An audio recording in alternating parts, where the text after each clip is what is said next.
Hello दोस्तों, स्वागत है आप सभी का स्टडी राइस यूट्यूब चैनल पर। तो हमारी यूपी टीजीटी पीजीटी हिंदी की क्लासेस चल रही हैं। ये है आज का प्रैक्टिस सेट नंबर 23।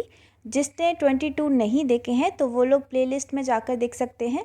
एक अलग से प्लेलिस्ट बनी हुई है यूपी टीजीटी पीजीटी हिंदी करके, तो आप वहाँ से जाकर भी चेकआउट कर सकते हैं।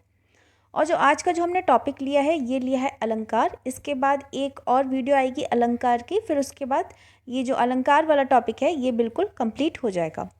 और इसके अलावा हमारी राजनीति शास्त्र, अर्थशास्त्र की भी क्लासेस चल रही हैं।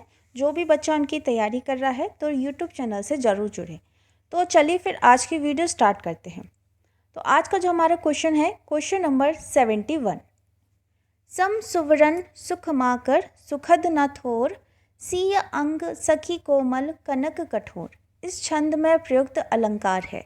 तो कौन सा अलंकार दिया गया है? निर्देशना, व्यक्तिरेख, समासोक्ति या फिर अर्थांत रन्यास।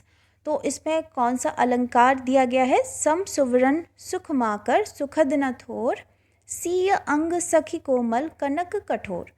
तो 71 का जो राइट आंसर है ये हो जाएगा ऑप्शन नंबर बी, इसमें सही हो जाएगा, यानी कि व्यतिरेक अलंकार दिया गया है। तो जब किसी विशेष गुण के कारण उपमेय को उपमान की अपेक्षा अधिक ऊंचा दिखाया जाए, अर्थात उपमान की अपेक्षा उपमेय का उत्कर्ष वर्णन हो, तो वहाँ पर क्या कहलाता है? व्यतिरेक अलंकार होता है। और ये जो प्रस्तुत पंक्तियाँ हैं इनमें क्या है? व्यतिरेक अलंकार है। तो इसमें जो सही है ये हो जाएगा option number B, right answer होगा। अगले प्रश्न की ओर बढ़ते हैं। Question number 72। मुख है अंबुज सो सही, मीठी बात विसेकी। में अलंकार है तो प्रतीप है, विभावना है, असंगति है या फिर व्यतिरेक है। तो इसमें हो जाएगा ऑप्शन नंबर डी, व्यतिरेक हो जाएगा। कौन सा हो जाएगा? व्यतिरेक हो जाएगा। तो जहाँ उपमेय और उपमान से श्रेष्ठ बताया जाए और उसका कारण भी दिया जाए तो वहाँ क्या कहलाता है? व्यतिरेक अलंकार होता है। तो उपयुक्त काव्य पंक्तियों में इसे देखा जा सकता है। तो इसमें जो सही है ये है ऑप्शन नंबर डी। नेक्स्ट है क्वेश्चन नंबर 74। रघुवर जस प्रताप के आगे, चंद मंद रवि ताप ही त्यागे। उपयुक्त पंक्ति में कौन सा अलंकार है? तो उल्लेख, विभावना, उत्प्रेक्षा या फिर व्यतिरेक।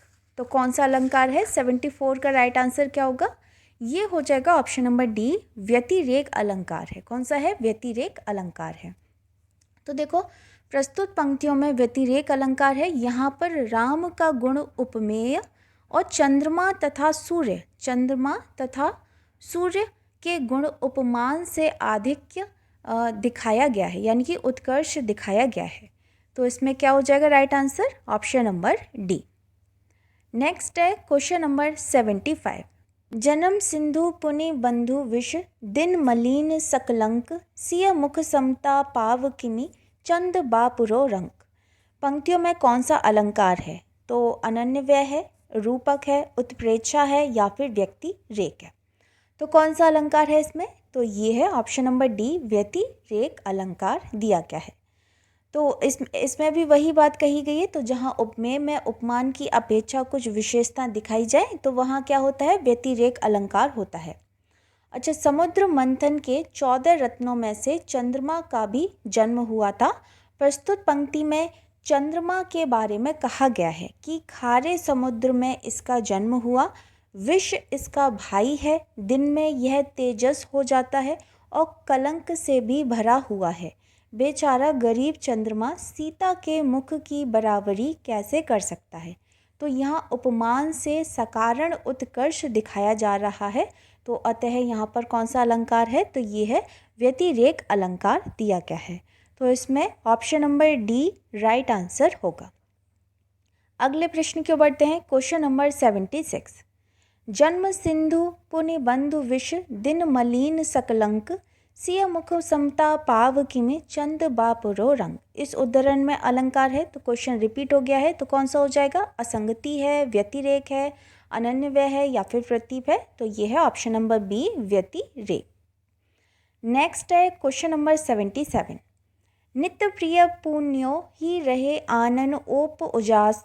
में अलंकार है, उत्प्रेक्षा है, उपमा है, अनुप्रास है या फिर अतिशयोक्ति है। तो कौन सा अलंकार है? नित्य प्रिय, नित्य प्रति, पुण्यो ही रहे आनंद ओप उजास में कौन सा अलंकार है? ये है अतिशयोक्ति अलंकार। कौन सा है? अतिशयोक्ति अलंकार। तो प्रस्तुत पंक्ति का अर्थ ये है कि नायिका के मुख पर व्याप्त उजाले से वहाँ रोज पूर्णिमा ही रहती है।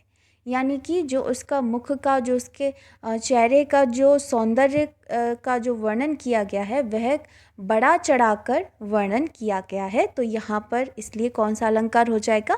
अतिशयोक्ति अलंकार हो जाएगा। तो इसमें जो सही है ये है ऑप्शन नंबर डी। नेक्स्ट है क्वेश्चन नंबर 78। नीर भरे नित्य प्रति रहें तऊ न प्यास बुझाई पंक्ति में कौन सा अलंकार है? अतिशयोक्ति, विशेषोक्ति, विभावना या फिर उपमा। तो कौन सा है? इसमें जो सही है ये है ऑप्शन नंबर बी, विशेषोक्ति अलंकार दिया गया है। तो प्रस्तुत पंक्ति में विशेषोक्ति अलंकार है। यहाँ कारण के रहते हुए भी कार्य संपन्न नहीं हो पा रहा है, अर्थात नैनों में नीर भरा हुआ बताए जाने पर भी प्यास नहीं बुझ रही है ना। तो यहाँ पर क्या हुआ है कि कारण के रहते हुए भी कार्य संपन्न नहीं हो रहा है। तो इसमें जो सही है ये हो जाएगा ऑप्शन नंबर बी आंसर, इसमें राइट आंसर होगा। अगले प्रश्न को बढ़ते हैं, क्वेश्चन नंबर 79। जो रहीम उत्तम प्रकृति का करी सकत कुसंग चंदन विष व्याप्त नहीं लपटे रहत भुजंग। इस दोहे में कौन सा अलंकार है? तो निदर्शना है, अनुप्रास है, अर्थांत रन्यास या फिर संदेह अलंकार। तो कौन सा दिया गया है इसमें? तो इसमें जो सही है ये हो जाएगा ऑप्शन नंबर सी, इसमें राइट आंसर होगा। तो जहाँ सामान्य कथन का विशेष से या विशेष कथन का सामान्य से समर्थन किया जाए तो वहाँ पर कौन सा होता है? अर्थांत रन्यास अलंकार होता है। तो प्रस्तुत दोहा है उसमें यही बताया गया है, प्रस्तुत दोहे में यही उक्ति दोहराई जा रही है। तो यहाँ पर कौन सा हो जाएगा? ऑप्शन नंबर सी, अर्थांत रन्यास अलंकार हो जाएगा। नेक्स्ट है क्वेश्चन नंबर 80। सिय मुख सरिस सिय मुख भाई पंक्ति में कौन सा अलंकार है? तो अनन्यव्यय है, विभावना है, प्रतीप है या फिर रूपक है। तो ये है ऑप्शन नंबर ए, अनन्यव्यय अलंकार है। तो जहाँ उपमेय और उपमान एक ही हो वहाँ क्या होता है? अनन्यव्यय अलंकार होता है। तो जो प्रस्तुत पंक्ति है इसमें दिया गया है कि सीता जी के मुख की उपमा सीता जी के मुख से ही की गई है। तो यहाँ पर क्या हो गया? अनन्यव्यय अलंकार हो गया, यानी कि उपमेय और उपमान एक ही हो। ठीक है, तो इसमें सही है ये है option number A. Next question के बढ़ते हैं, क्वेश्चन नंबर 81। जहाँ उपमेय स्वयं अपना उपमान हो वहाँ अलंकार होता है। तो अभी ऊपर वाले क्वेश्चन में ही बताया था, तो क्या हो जाएगा इसमें? ऑप्शन नंबर डी हो जाएगा राइट आंसर, यानी कि अनन्यव्यय अलंकार हो जाएगा। जहाँ उपमेय स्वयं अपना उपमान हो वहाँ पर क्या होता है? अनन्यव्यय अलंकार होता है। अगला है क्वेश्चन नंबर 82। जहाँ किसी वस्तु का लोक सीमा से इतना बढ़कर वर्णन किया जाए कि वह असंभव की सीमा तक पहुँच जाए वहाँ अलंकार होता है। तो अतिशयोक्ति होता है, विरोधाभास होता है, अतियुक्ति होता है या फिर उत्प्रेक्षा होता है। तो कौन सा होता है? तो वहाँ जो अलंकार होता है वह होता है अतियुक्ति अलंकार। कौन सा होता है? अतियुक्ति अलंकार होता है। जहाँ किसी वस्तु का लोक सीमा से इतना बढ़कर वर्णन किया जाए कि वह असंभव की सीमा तक पहुँच जाए तो वहाँ पर क्या होता है? अतियुक्ति अलंकार होता है। तो यहाँ option number C right answer होगा। अच्छा देखो, यहाँ पर एग्जाम्पल दिया है इसको समझाने के लिए कि जहाँ किसी वस्तु का लोक सीमा से इतना बढ़कर वर्णन किया जाए कि वह असंभव की सीमा तक पहुँच जाए तो वहाँ पर क्या होता है? अतियुक्ति अलंकार होता है। जैसे कि इसमें एक एग्जाम्पल दिया गया है, लखन सकोप वचन जब बोले डगमगानी मही दिग्गज डोले। तो यहाँ पर इसका क्या मतलब है कि यहाँ लक्ष्मण के क्रोधित होकर बोलने से पृथ्वी डगमगा उठी और दिग्गज कांप उठे। अतः मिथ्यापूर्ण वर्णन होने से अतियुक्ति अलंकार है। अतिशयोक्ति और अतियुक्ति मिलते जुलते अलंकार हैं, दोनों में केवल अंतर ये है कि उक्ति यदि संभव हो तो अतिशयोक्ति अलंकार और असंभव हो तो अतियुक्ति अलंकार होता है। ठीक है, तो इसमें क्या हो जाएगा, ऑप्शन सी इसमें राइट आंसर होगा, यानी कि अतियुक्ति अलंकार। अगला है क्वेश्चन नंबर 84। मैं सुकुमारी नाथ बन जोगू, इस पंक्ति में कौन सा अलंकार है? संभग श्लेष है, अभंग श्लेष है, श्लेष वक्रोक्ति है, या फिर काकू वक्रोक्ति है? तो इसमें जो अलंकार दिया गया है, ये दिया गया है काकू वक्रोक्ति अलंकार दिया गया है।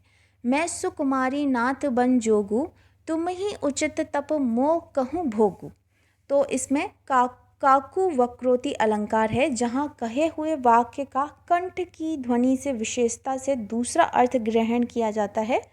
तो वहाँ पर क्या होता है, काकू वक्रोक्ति होता है। इसमें केवल वाणी प्रस्तुतिकरण होता है। तो इसमें जो सही है ये है option number D. Question number 85। निम्नलिखित में से शब्द अलंकार का एक भेद है, वह है? तो उपमा है, रूपक है, विभावना है, या फिर वक्रोक्ति है? तो शब्द अलंकार का भेद पूछा है, तो कौन सा हो जाएगा इसमें शब्द अलंकार का? तो ये हो जाएगा ऑप्शन नंबर डी, वक्रोक्ति अलंकार हो जाएगा। तो सबसे पहले हमें ये पता होना चाहिए कि शब्द अलंकार और अर्थ अलंकार के भेद कौन कौन से होते हैं। ठीक है, यानी कि शब्द अलंकार में कौन से भेद आते हैं और अर्थ अलंकार में कौन से भेद आते हैं। तो देखिए इसमें चार्ट दिया गया है। तो जो वक्रोक्ति है ये शब्द अलंकार का भेद है। तो शब्द अलंकार में कौन कौन से आ जाएंगे? अनुप्रास अलंकार आ जाएगा, यमक अलंकार आ जाएगा, श्लेष अलंकार आ जाएगा और वक्रोक्ति अलंकार आ जाएगा। और अर्थ अलंकार के कौन से भेद होते हैं? उपमा, विभावना, रूपक, अतिशयोक्ति, प्रतीप, असंगति, उत्प्रेक्षा, संदेह और व्यतिरेक। तो ये अलग अलग दिए गए हैं। शब्द अलंकार के भेद ये हैं और अर्थ अलंकार के भेद ये हैं। ठीक है, अच्छा नेक्स्ट क्वेश्चन क्यों बढ़ते हैं। Question number 86। वह शर इधर गांडीव गुण से भिन्न जैसे ही हुआ, धड़ से जयद्रथ का उधर सिर छिन्न वैसे ही हुआ। उपयुक्त पंक्ति में कौन सी अतिशयोक्ति है? तो असंबंधातिशयोक्ति, संबंधातिशयोक्ति, अक्रमातिशयोक्ति या फिर अत्यंतिशयोक्ति। तो इसमें जो सही है ये हो जाएगा ऑप्शन नंबर सी आंसर, इसमें राइट आंसर होगा, यानी कि अक्रमातिशयोक्ति। नेक्स्ट क्वेश्चन के बढ़ते हैं। Question number 87। अलंकार के संदर्भ में मानवीकरण से क्या अभिप्राय है? जीवात्मा का मानव बन जाना, मनुष्य द्वारा करने योग्य, वशीकरण द्वारा अन्य जीवों को मानव बना देना, या फिर वह अलंकार जिसमें भावनाओं में मानव गुण व कार्य का आरोप किया जाए। तो अलंकार के संदर्भ में मानवीकरण से क्या अभिप्राय है? मानवीकरण से क्या अभिप्राय है? तो इसका जो राइट आंसर है ये हो जाएगा ऑप्शन नंबर डी, वह अलंकार जिसमें भावनाओं में मानव गुण व कार्य का आरोप किया जाए। ठीक है, वहाँ पर क्या होता है? मानवीकरण अलंकार होता है। तो इसमें जो सही है ये है ऑप्शन नंबर डी। नेक्स्ट है क्वेश्चन नंबर 88।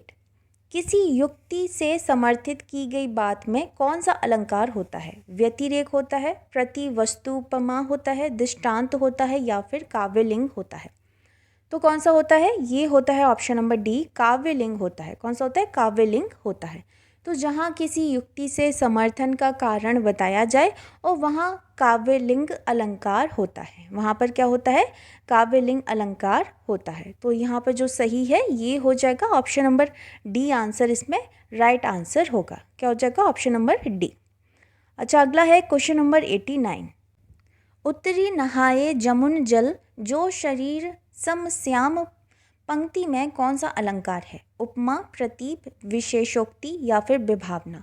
तो कौन सा अलंकार है इसमें? ये जो अलंकार दिया गया है इसमें है ऑप्शन नंबर बी, प्रतीप अलंकार दिया गया है। कौन सा दिया गया है? प्रतीप अलंकार। तो जहाँ प्रसिद्ध उपमान को उपमेय बना दिया जाए वहाँ पर क्या होता है? प्रतीप अलंकार होता है। प्रतीप का अर्थ होता है उल्टा होता है। ठीक है, यानी अपोजिट होता है। प्रतीप का अर्थ क्या होता है? उल्टा। तो उपमान को उपमेय बना देना क्रम का उलट देना हुआ, इसीलिए जब प्रसिद्ध उपमान को उपमेय बना देते हैं तब वहाँ पर क्या होता है? प्रतीप अलंकार होता है।